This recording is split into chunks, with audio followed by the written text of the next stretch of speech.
মালাইকাতদের মাধ্যমে পৌঁছানো হয়, সালাম পৌঁছানো হয়, দুরূদ পৌঁছানো হয়।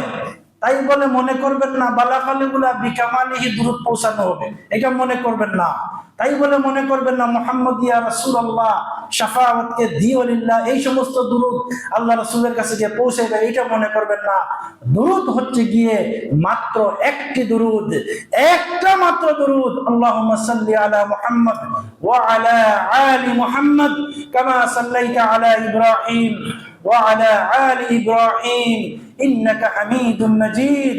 আল্লাহুম্মা বারিক আলা মুহাম্মদ ওয়া আলা আলি মুহাম্মদ كما باركت على إبراهيم وعلى آل إبراهيم إنك حميد مجيد من صلى عليها واحدة صلى الله تعالى عليه بها 10 একবার পড়লে 10টি রহমত বর্ষিত হবে।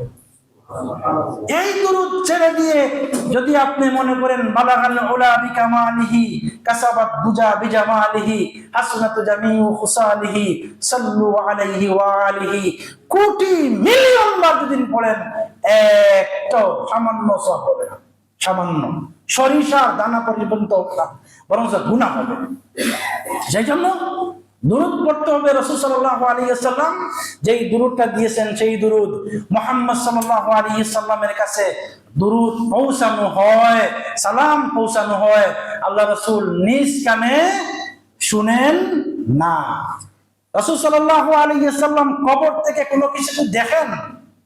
কোনো কিছু দেখেন? ওয়াল্লাহি ওয়াল্লাহি ওয়াল্লাহি রাসূল সাল্লাল্লাহু আলাইহি ওয়াসাল্লাম কবর থেকে কোনো কিছু দেখেন না। কিন্তু আমাদের দেশে পীর সাহেবদের সাথে টেলিফোনেও কথা বলেন, এইরকমও শোনা যায় যে টেলিফোনে কথা বলা হয়। রাসূল সাল্লাল্লাহু আলাইহি ওয়াসাল্লাম কবর থেকে কোনো কিছু দেখেনও না, শুনেনও না, দেখেনও না, শুনেনও না। মনে রাখবেন, আকীদা ক্লিয়ার? কবর থেকে শুনেনও না, দেখেনও না। যাই হোক, রাসূল সাল্লাল্লাহু আলাইহি ওয়াসাল্লাম একজন মানুষ রাসূল, আকীদা, এটা আমাদের আকীদা, মানুষ রাসূল। রাসূল সাল্লাল্লাহু আলাইহি ওয়াসাল্লাম গায়বের খবর জানেন না, জানেন? রাসূল সাল্লাল্লাহু আলাইহি ওয়াসাল্লাম হাজির নয়, নাজির নয়। রাসূল সাল্লাল্লাহু আলাইহি ওয়াসাল্লাম কবরে এইভাবে জীবিত আছেন, জীবিতের ধরন হচ্ছে গিয়ে বারজাখী জীবনের জীবিত, দুনিয়ার মতো করে জীবিত নয়। দুনিয়া থেকে মারা গিয়েছেন, দুনিয়া থেকে মারা গিয়েছেন। আল্লাহ তাআলা বলছেন, হে নবী আপনি মরবেন এবং তারাও মরবে, আপনি মরবেন তারাও মরবে। অতএব রাসূল সাল্লাল্লাহু আলাইহি ওয়াসাল্লাম মারা গিয়েছেন, কবরের জীবিত ধরন হচ্ছে গিয়ে সালাতরত অবস্থায় রয়েছেন।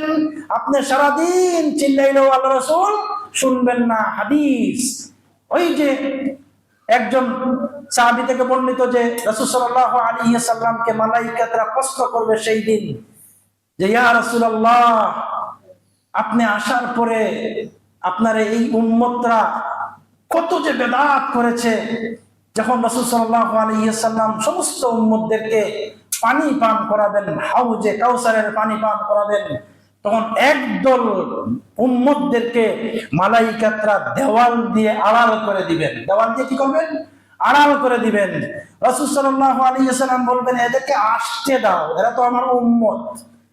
মালায়েকাতরা ফেরেশতা বলবে, ইয়া রাসূলুল্লাহ আপনার উম্মত এরা ঠিক আছে, কিন্তু আপনি জানেন না, কথাটা ভালো করে বুঝবেন, আপনি জানেন না আপনি মারা যাওয়ার পরে এরা কত ধরনের বেদাত করেছে, আপনি জানেন না।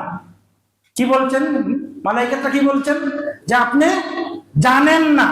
তার মানে রাসূল সাল্লাল্লাহু আলাইহি ওয়াসাল্লাম কিছুই জানেন না, জানতেন না। আপনি জানেন না এরা কত ধরনের বেদাত করেছে, কত ধরনের শিরক করেছে, আপনি জানতেন না ইয়া রাসূলুল্লাহ। আল্লাহ রাসূল বললেন, সুক্কান সুক্কান, দূর হও, দূর হও, আমার সামনে থেকে দূর হও। নাউজুবিল্লাহ।